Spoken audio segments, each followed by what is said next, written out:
بسم الله الرحمن الرحيم إن الحمد لله نحمده ونستعينه ونستغفره ونعوذ بالله من شرور أنفسنا ومن سيئات أعمالنا من يهده الله فلا مضل له ومن يضلل فلا هادي له وأشهد أن لا إله إلا الله وحده لا شريك له وأشهد أن محمدا عبده ورسوله. Veramente que todos os louvores são para Allah. Nós o louvamos, a Ele imploramos o socorro e a Ele pedimos perdão. Pedimos proteção a Allah contra o mal das nossas almas e das nossas más ações. Aquilo que Allah guia, ninguém o pode desviar, e aquele que desvia, ninguém o poderá guiar. E testemunho que não existe nenhuma divindade que tenha o direito de ser adorada, exceto Allah, o único, sem parceiros, e testemunho que Muhammad é o servo e o mensageiro de Allah. Continuamos a nossa série de aulas sobre al-fiqh, sobre a jurisprudência islâmica, aulas baseadas sobre um livro que é ensinado na Universidade Islâmica da Al-Madina. O autor diz neste novo capítulo: Bab al-wudu. Bab al-wudu.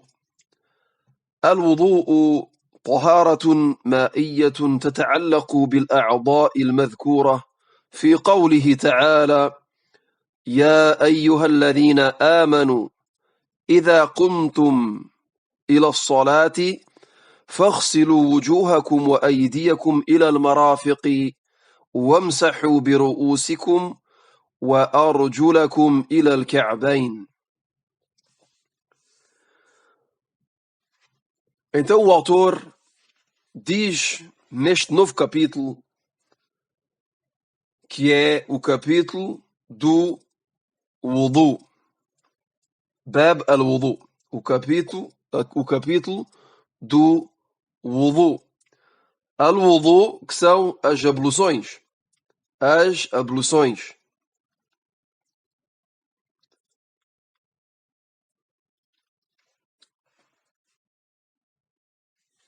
E o autor nos dá a definição de al-wudu, dizendo que al-wudu, as abluções, são a purificação ritual por meio de água. A purificação dos membros do corpo humano mencionados no versículo seguinte. Então, de maneira resumida, al-wudu, as abluções, são uma purificação ritual. Uma purificação ritual por meio de água,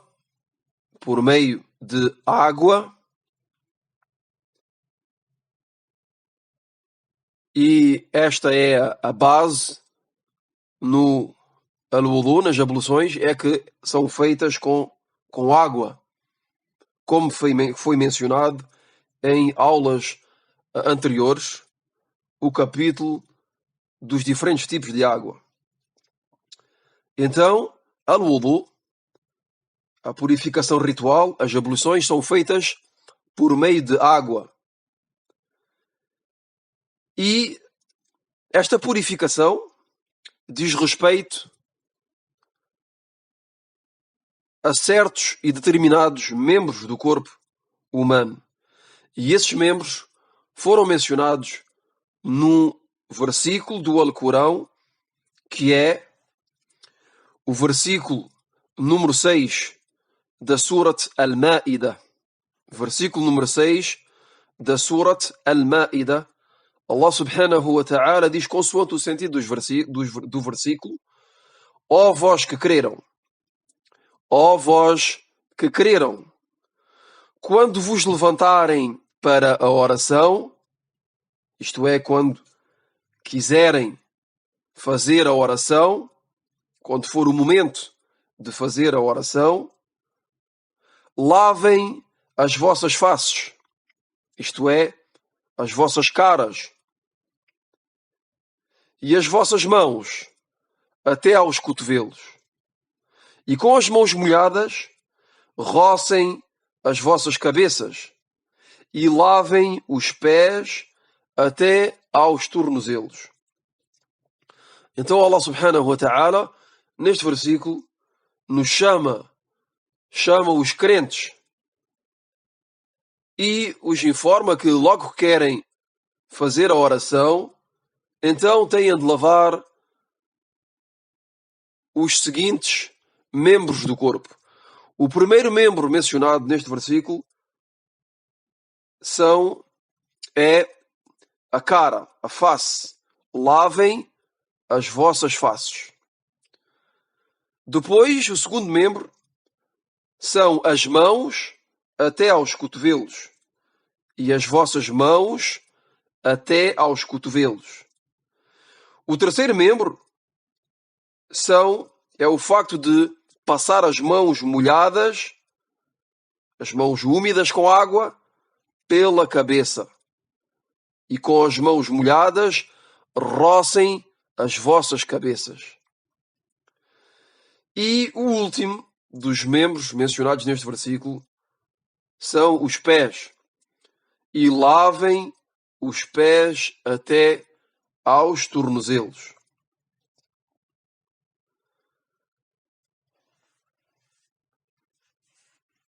E neste versículo, digo, a fim que seja mais claro a segunda parte da aula, podemos reparar que Allah subhanahu wa ta'ala, em todos os membros do corpo, nos deu ordem de os lavarmos. E um único membro do corpo, que é a cabeça, nos deu ordem de roçar.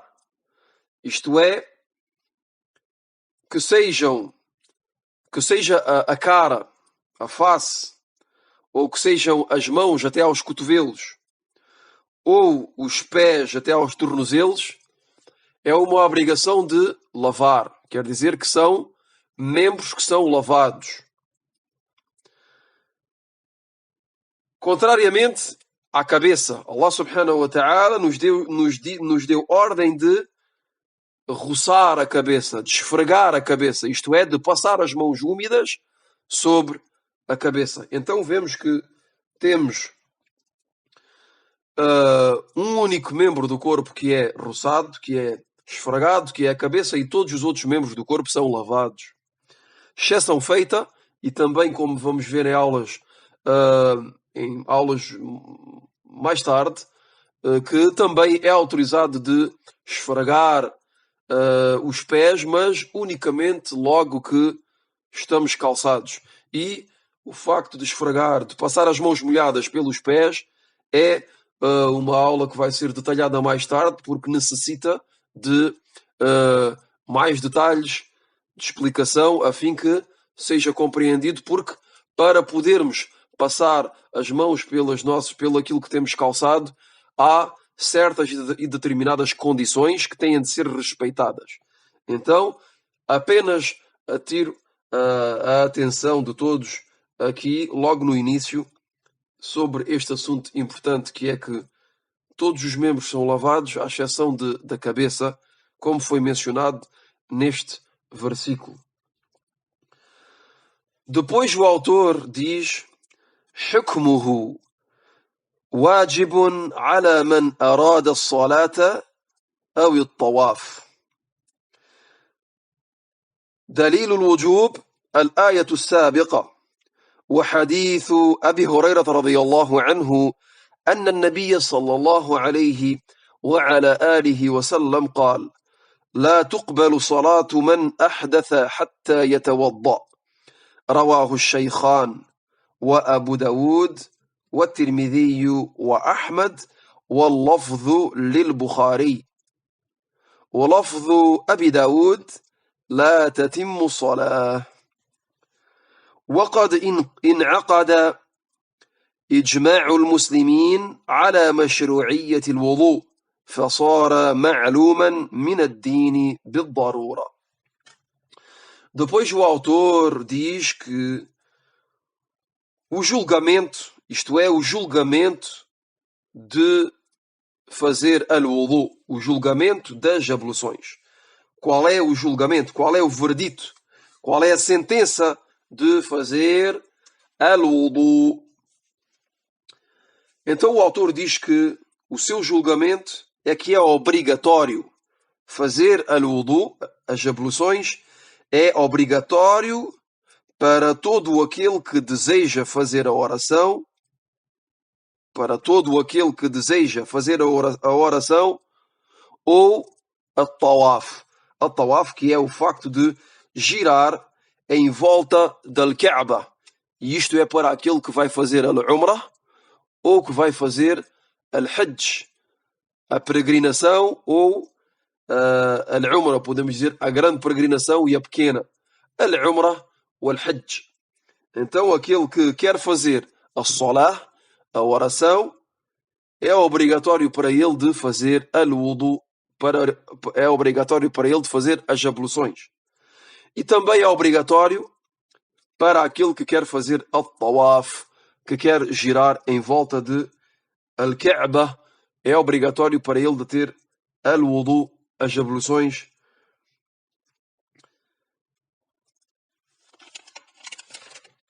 Depois o autor diz, e a evidência da obrigação, a evidência de que é obrigatório de fazer al-wudu, é o versículo mencionado anteriormente.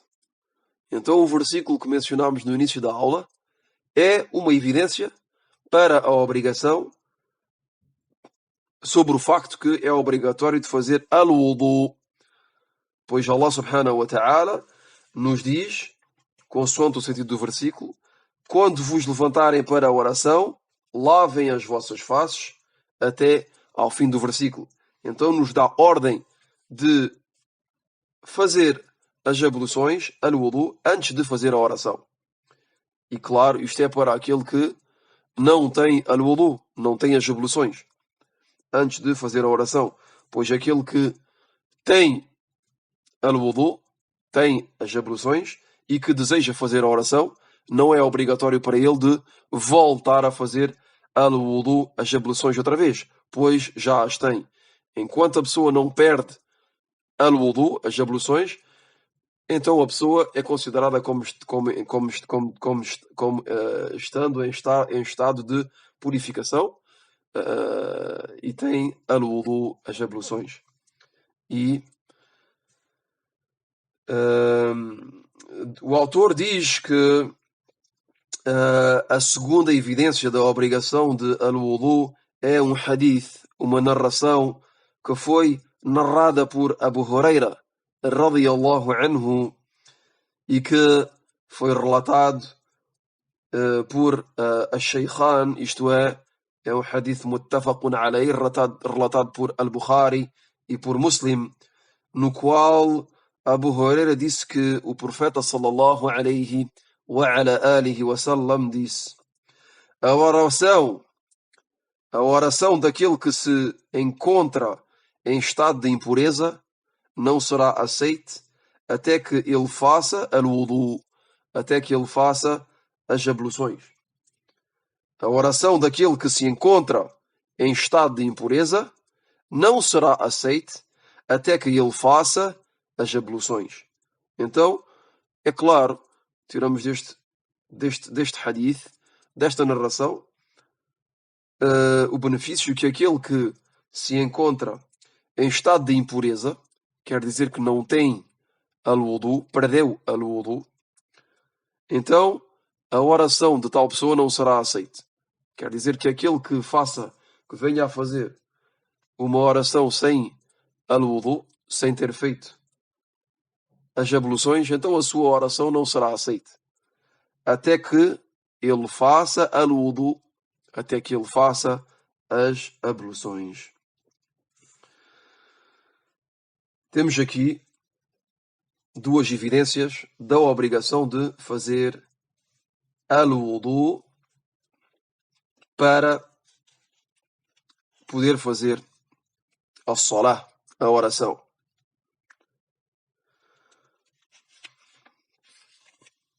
Depois o autor diz: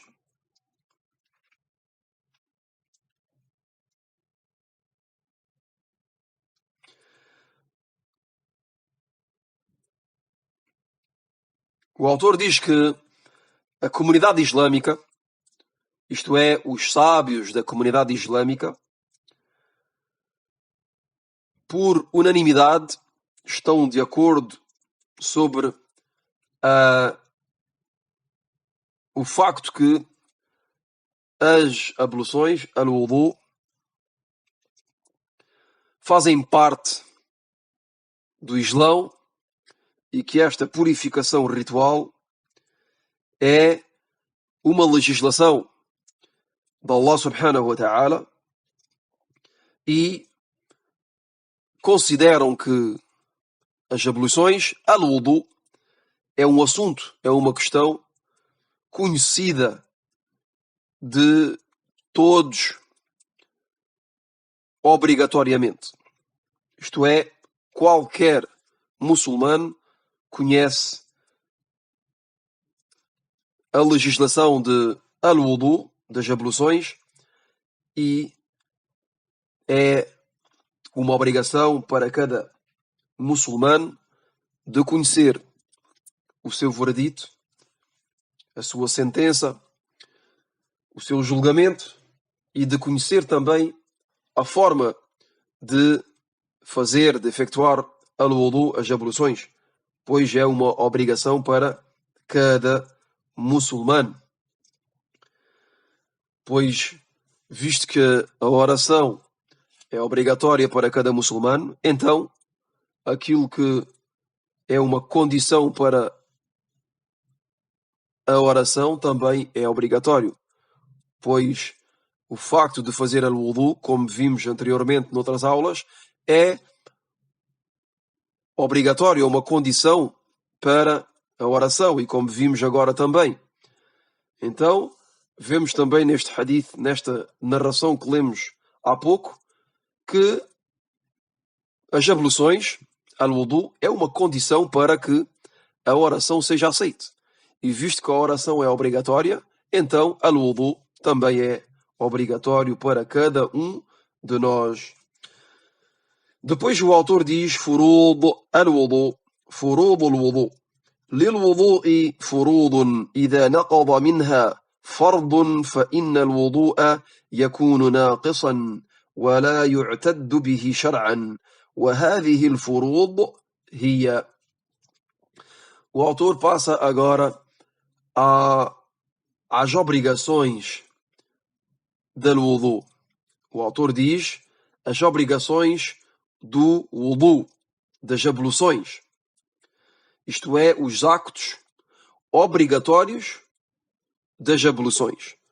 Quais são os actos obrigatórios do wudu? Isto é o que vai ser mencionado a partir de agora. E o autor diz que al-wudu, as abluções, contêm obrigações.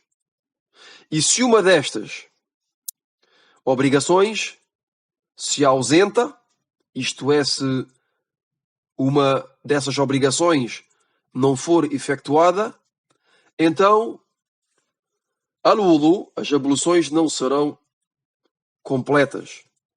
As abluções serão incompletas e não serão consideradas como corretas. Este é um ponto muito importante também a compreender, é que al-wudu, as abluções, contêm obrigações, contêm actos que são obrigatórios. E se uma destas obrigações se ausenta, quer dizer que se uma destas obrigações não for efetuada, então as abluções de tal pessoa serão incompletas e não serão consideradas como corretas. Por isso é muito importante de conhecer as obrigações de al-wudu, das abluções. E as obrigações das abluções de al-wudu são as seguintes. O autor diz: أولا غسل الوجه ومن الوجه الفم والأنف فالمضمضة والاستنشاق والاستنثار واجبة على الراجح وحد الوجه من منابت الشعر إلى أسفل اللحيتين طولا وعن الأذن إلى الأذن عرضا. O autor nos diz que a primeira destas obrigações é a lavagem da face. É a lavagem da face, é a lavagem da cara. E a boca e o nariz fazem parte da cara. O autor diz que a boca e o nariz fazem parte da cara. E diz que al-madmadatu wal-istinshaqu wal-istintharu são uma obrigação consoante a opinião mais provável, ar-rajih. Isto nos indica, o autor nos dá aqui nos faz compreender que nesta questão há uma divergência entre os sábios. Então o autor diz que ar-rajih, al-qawl ar-rajih, a opinião mais provável é que al-madmada wal-istinshaq wal-istinthar são uma obrigação, isto é, de lavar a boca e o nariz é obrigatório. Quer dizer que a boca e o nariz fazem parte da cara. Então, visto que a cara, a primeira obrigação é o facto de lavar a cara e que a boca e o nariz fazem parte da cara, é obrigatório de lavar a boca e o nariz.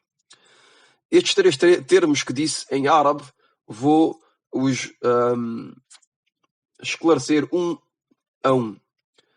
O primeiro é al-madmada. Pois acho importante que cada um de nós conheça e que seja esclarecido cada um destes termos. O primeiro é o que é al-madmada. Al-madmada. Al-madmada é o facto de introduzir água na boca e fazer circular esta água no interior da boca.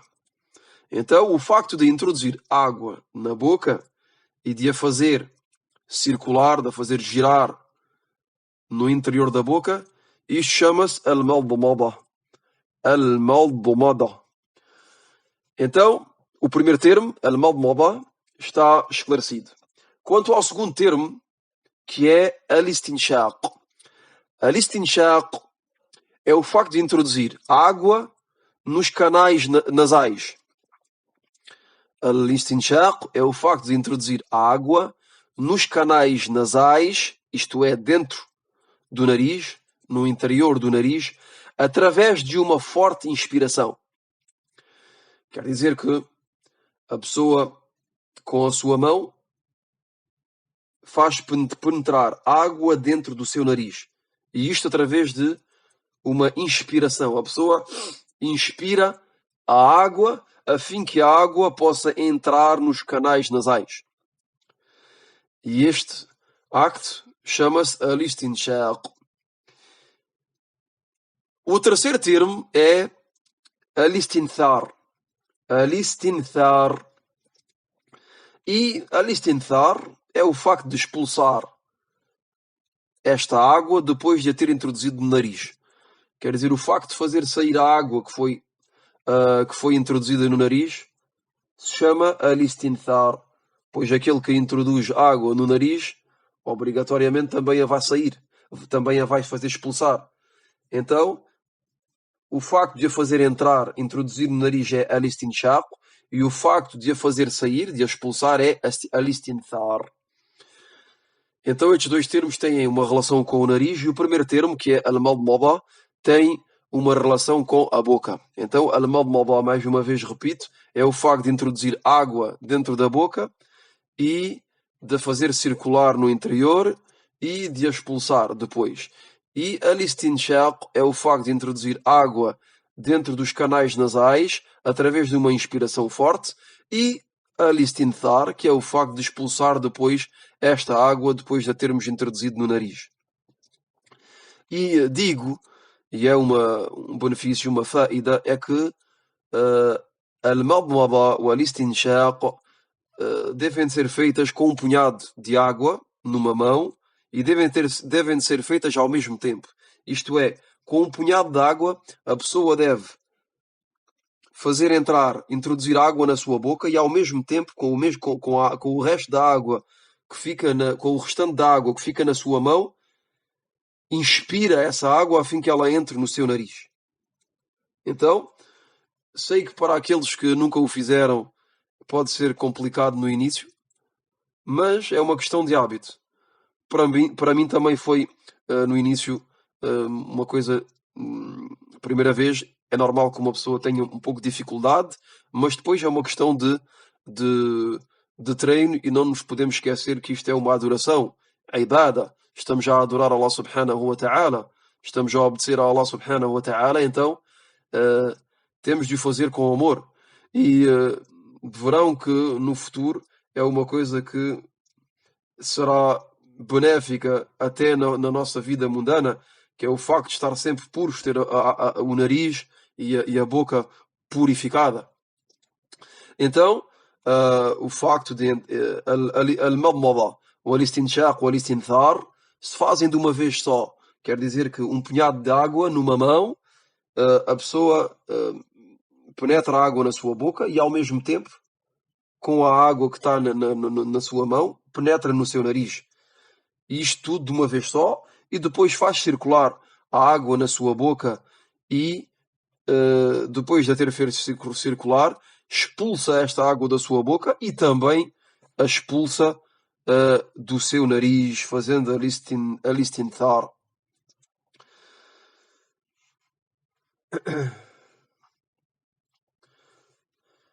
E o autor diz que a delimitação da cara, e este é um ponto também muito importante a conhecer, que é, sabemos agora que a cara tem de ser lavada, então temos de conhecer qual é o limite da cara, de onde até onde é que temos de lavar. Então o autor diz que a delimitação da cara é a partir do local onde nasce o cabelo normalmente, que é entre a extremidade da testa, e o início da cabeça. Então, esta fronteira que há, se podemos dizer, entre o cabelo e a testa, é o que é considerado o início da cabeça. Então, uma pessoa, por exemplo, que tem cabelo, que não é careca, uma pessoa que tem cabelo, então aqui no início onde o cabelo nasce, quer dizer, o início, a parte da frente, é a delimitação da cara. Isto é, entre a testa e o cabelo. Esta fronteira é o início, a delimitação da cara, perdão. Então, a cara, como o autor diz, que a sua delimitação é a partir do local onde nasce o cabelo normalmente, isto é, para aquele que não é careca, e é essa zona entre a extremidade da testa e o início da cabeça. Isto é a altura. De largura... sim, desculpem, não. E também, quero dizer, este é o início, e a delimitação e a altura vai até à ponta das barbas. E para aquele que não tem barba, são os ossos dos queixos. Isto é, a região saliente da maxila inferior. Esta é a delimitação da cara em altura. Então, repito mais uma vez, a delimitação da cara em altura é a partir do local onde nasce o cabelo, normalmente, até à ponta das barbas. Isto é, no caso de um homem que tem barba. Um homem que tem barba tem de lavar da delimitação de onde nasce o cabelo, tem de lavar a sua cara até à ponta da sua barba. Até à ponta da sua barba. Isto é, a barba faz parte da cara para aquele que tem uma barba. E o autor não falou deste assunto, mas dou aqui este benefício, que a barba faz parte da cara daquele que tem. Quanto à pessoa que não tem barba, há homens que a barba não cresce, ou que cresce muito pouco. Então, neste caso, ou que seja jovem ainda e que não tenha barba, então, neste caso, o limite, e também para as mulheres, não é? Obviamente, as mulheres que não têm a barba, então o limite em termos de altura é o queixo, são os ossos do queixo, isto é, a região saliente da maxila inferior. Esta é a delimitação da cara em altura. Quanto à sua delimitação em largura, a largura quer dizer de uma ponta, de um lado ao outro, é de uma orelha do ouvido à outra. Isto é, entre as duas orelhas. Entre os dois ouvidos, entre as duas orelhas, é a delimitação da cara. E é importante de mencionar que as orelhas não fazem parte da cara.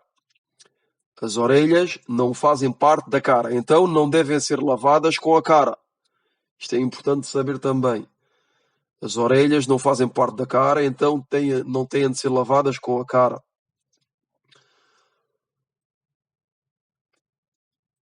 Depois o autor diz: ثانيا غسل اليدين إلى المرفقين ويدخل في المرفقان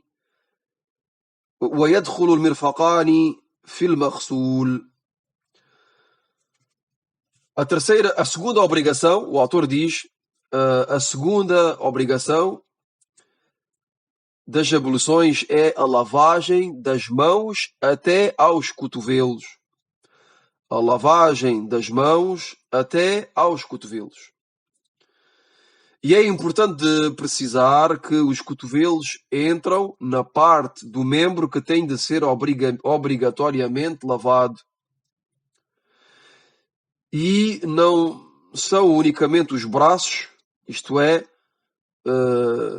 não se deve unicamente lavar os braços, isto é, a partir dos punhos até aos cotovelos, como pensam erradamente certas pessoas. A lavagem tem de ser feita da ponta dos dedos até ao fim do cotovelo. Quer dizer, a pessoa lava a mão até aos cotovelos. Lava-se a mão da ponta das unhas, a mão, os punhos, o braço até ao cotovelo. Quer dizer, todos estes membros fazem parte da parte que tem de ser lavada. A pessoa lava bem entre os dedos, das pontas, os punhos, os braços e até ao cotovelo. Lava o cotovelo também. Então esta parte tem de ser lavada completamente, das mãos até aos cotovelos. E também é importante dizer que o cotovelo tem de ser lavado, como mencionou o autor.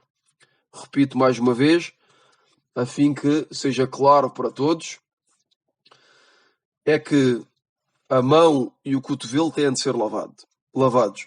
O braço é conhecido por todos, mas a limite pode ser ignorada por alguém. Então, a lavagem dos braços inicia-se na mão, quer dizer, aliás, no versículo, Allah subhanahu wa ta'ala nos fala de aidikum, das mãos até al-mirfaq, até ao cotovelo. Então temos de lavar das mãos até ao cotovelo. As mãos são incluídas na lavagem e o cotovelo também. ثم يقول ثالثا مسح الرأس ومنه الأذنان فمسحهما واجب على الراجح لحديث الأذنان من الرأس الأذنان من الرأس رواه أحمد وأبو داود وابن ماجه.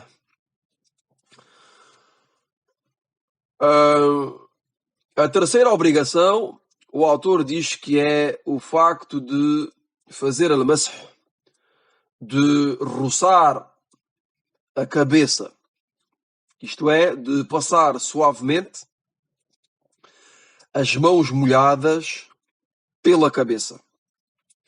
Passar as mãos molhadas pela cabeça, de maneira suave. Isto é, esfregar, ou podemos dizer roçar. Esta palavra pode ser traduzida por esfregar como roçar. De maneira simples, é o facto de ter as mãos molhadas e de passar as mãos molhadas suavemente pela cabeça. Ida e volta. E também acho importante aqui de mencionar a diferença entre al-ghasl e al-masih.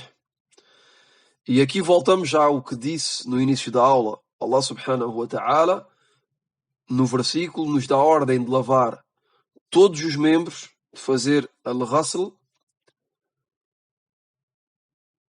exceção feita a um só, ao qual nos deu ordem de fazer al-masih, de esfregar. Então todos os membros são lavados, exceção feita à cabeça. A cabeça tem de ser feita al-masih. E o masih, roçar ou esfregar, contrariamente ao ghasl, não é considerado como lavar. Lavar, por exemplo, é feito 3 vezes, sendo que aqui a cabeça é feita uma só vez. A pessoa, logo que passa as mãos molhadas pela sua cabeça, o faz uma só vez.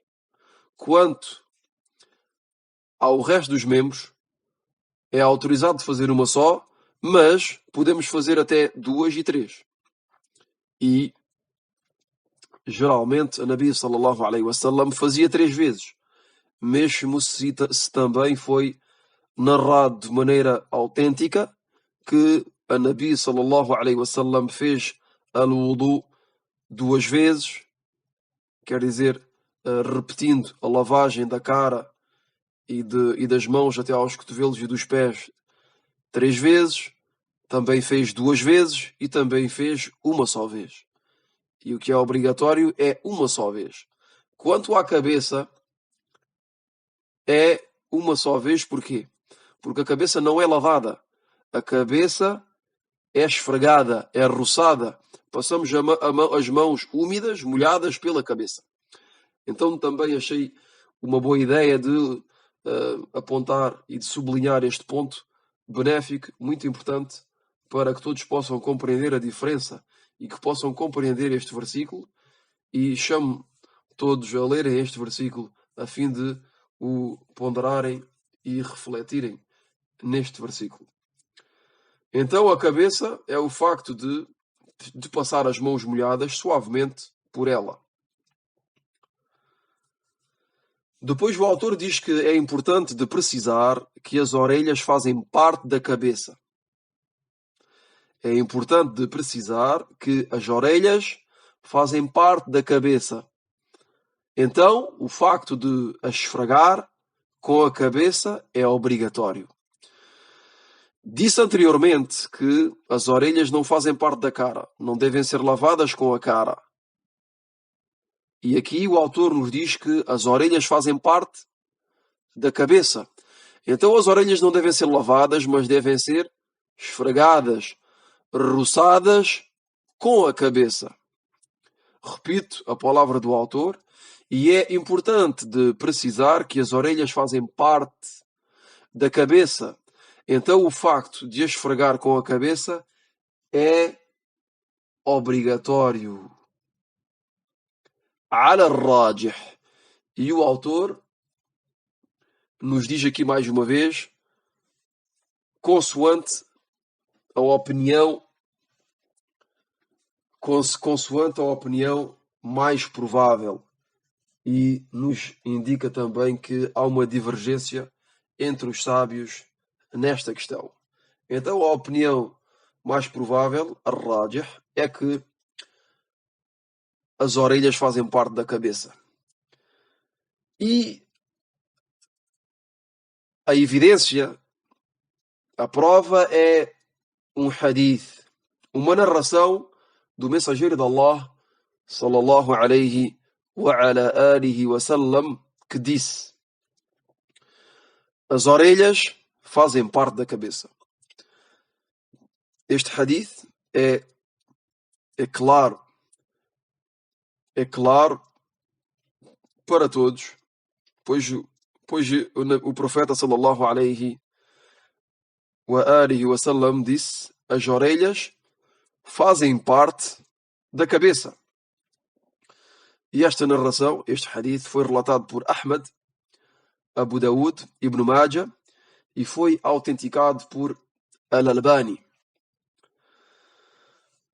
ثم يقول رابعا غسل الرجلين إلى الكعبين ويدخل الكعبان في المغسول. A quarta obrigação é a lavagem dos pés até aos tornozelos. A quarta obrigação é a lavagem dos pés até aos tornozelos. E é importante de precisar que os tornozelos entram na parte do membro que tem de ser obrigatoriamente lavado. Isto é, a pessoa lava os pés e lava também os tornozelos. Os tornozelos têm de ser também atingidos pela água, têm de ser lavados. Este é um ponto também importante a esclarecer. ثم يقول خامسا الترتيب وهو أن يغسل الوجه ثم اليدين ثم يمسح بالرأس ثم يغسل الرجلين كما جاء في الآية. Depois o autor diz: a quinta obrigação é a ordem. É a ordem, at-tartib. A quinta obrigação é a ordem na lavagem dos membros. Isto é, a ordem da lavagem dos membros. Quer dizer, a coordenação na lavagem de cada membro, de maneira a não contradizer a ordem mencionada por Allah Jalla wa Ala no versículo do wudu, no versículo que foi mencionado no início da aula. Resumidamente, iniciamos obrigatoriamente al-wudu, as abluções, pela lavagem da cara, depois a lavagem das mãos até aos cotovelos, depois esfregamos suavemente a cabeça, passamos as mãos molhadas pela cabeça e, por fim, e para terminar, lavamos os pés. Então esta ordem tem de ser feita de maneira resumida. Não é permitido de começar por lavar os pés e depois passar à lavagem da cara e depois roçar a cabeça e terminar por lavar as mãos até aos cotovelos. Não, a ordem tem de ser feita como foi estipulado no versículo. E a evidência, a dalil, a prova que a tartib, que a ordem, é uma obrigação, é que Allah, tabaraka wa ta'ala, no versículo, mencionou os membros de maneira ordenada. E também não foi estipulado de maneira autêntica que o mensageiro de Allah, sallallahu alayhi wa alihi wa sallam, tenha contrariado esta coordenação. Isto é, não foi relatado de maneira autêntica que o mensageiro de Allah, sallallahu alaihi wasallam, tenha feito al-wudu, as abluções, sem coordenação. Quer dizer que todas as narrações, todos os hadith autênticos, nos vieram com a ordem que foi mencionada por Allah subhanahu wa ta'ala no Alcorão. Então, a Sunnah está de acordo ou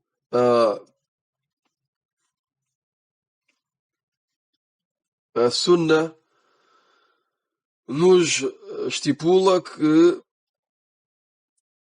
a ordem da lavagem dos membros ou das abluções deve ser feita da forma que Allah subhanahu wa ta'ala mencionou no seu livro, no Alcorão.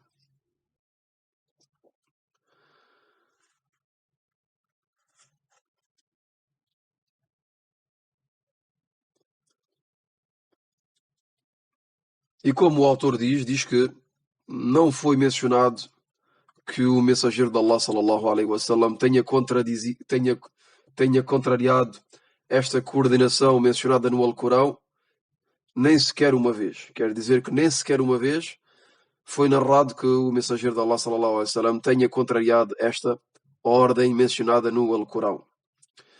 E o autor nos diz também que podemos utilizar como argumento, como prova, a palavra do profeta sallallahu alaihi wa ala alihi wa sallam: inicio por aquilo que Allah iniciou. Abda'u bima bada'a Allahu bi. Inicio por aquilo que Allah iniciou. Quer dizer, começo por aquilo pelo qual Allah subhanahu wa ta'ala começou. E este hadith, esta narração, foi relatada por Muslim.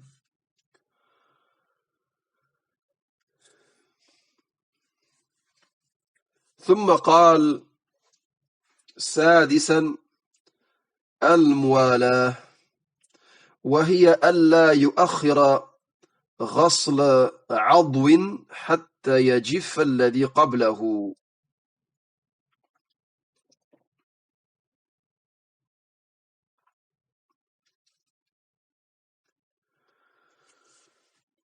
Quanto à sexta e última obrigação das abluções, é al-muwalah, a sucessão. A última obrigação da wudu, das abluções, é a sucessão. Isto é, que a wudu seja feito de maneira contínua. Isto é, que a wudu seja feito de maneira contínua, sem interrupção. Sem interrupção.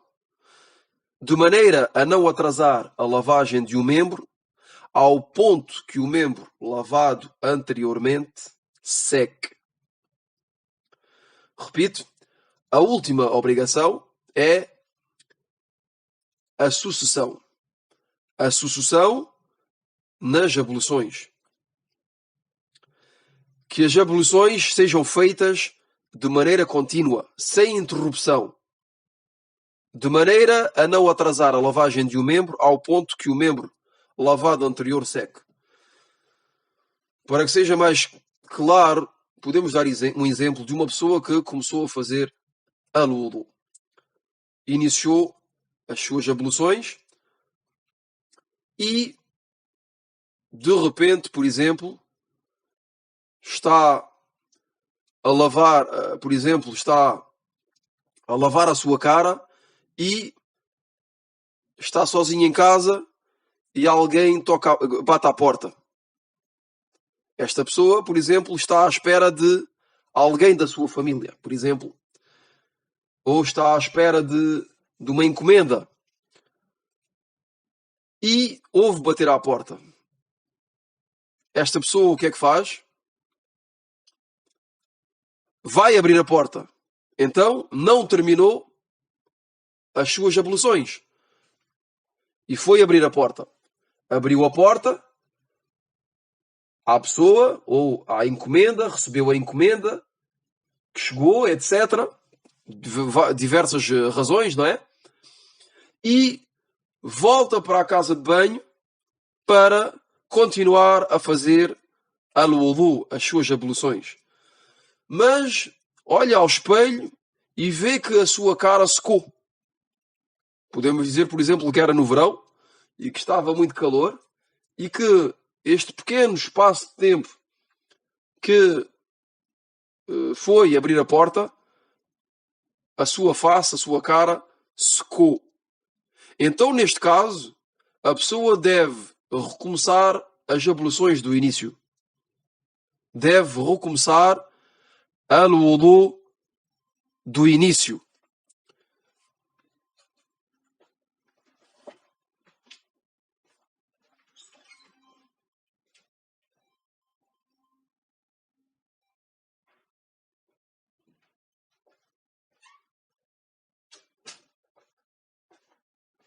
A pessoa, neste caso, deve recomeçar as abluções do início. Porquê? Porque a sua cara secou. A sua cara secou. Então, isto é o sentido deste ponto. Esta obrigação que é a sucessão. E o autor nos deu como evidência de que a sucessão é uma obrigação um hadith narrado por Umar ibn al-Khattab radiyallahu anhu, que disse que um homem fez as abluções, mas não lavou uma pequena parte dos seus pés, do tamanho de uma unha.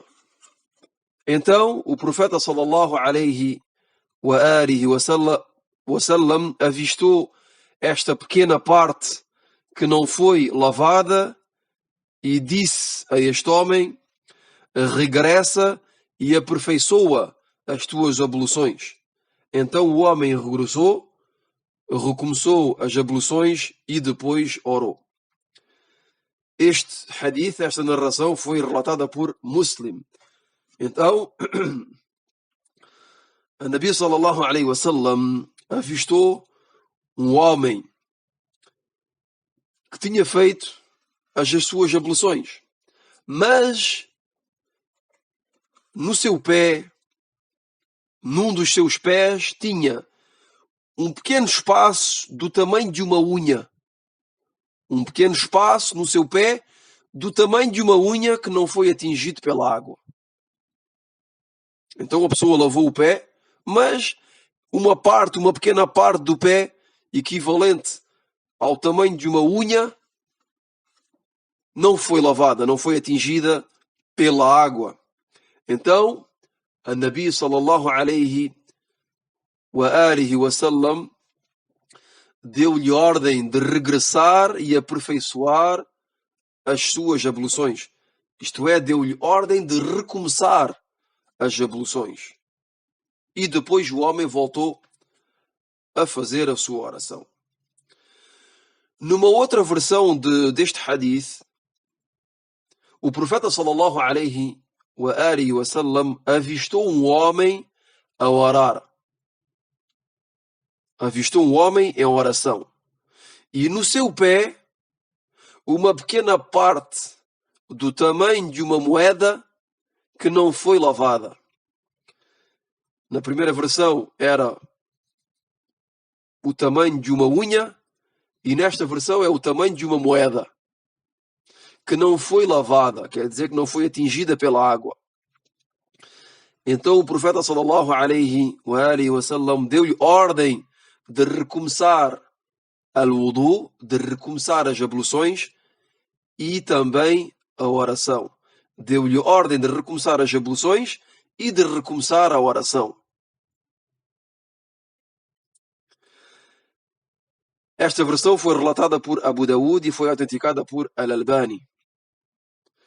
E se a sucessão, que é o facto de fazer as abluções de maneira contínua, sem interrupção, não fosse uma obrigação, então seria suficiente para o homem mencionado neste hadith de lavar a parte do pé que não foi atingida pela água, ou de lavar unicamente o pé. Mas não, foi-lhe ordenado de recomeçar al-wudu, de recomeçar as abluções do início. Porquê? Porque os membros do corpo anteriores, isto é, a cara, os braços, etc., já deviam de ter secado. Então a pessoa teve de recomeçar tudo do início. Wallahu a'lam. وصلى الله وسلم على نبينا محمد وعلى آله وصحبه ومن تبعهم بإحسان إلى يوم الدين. سبحانك اللهم وبحمدك أشهد أن لا إله إلا أنت أستغفرك وأتوب إليك.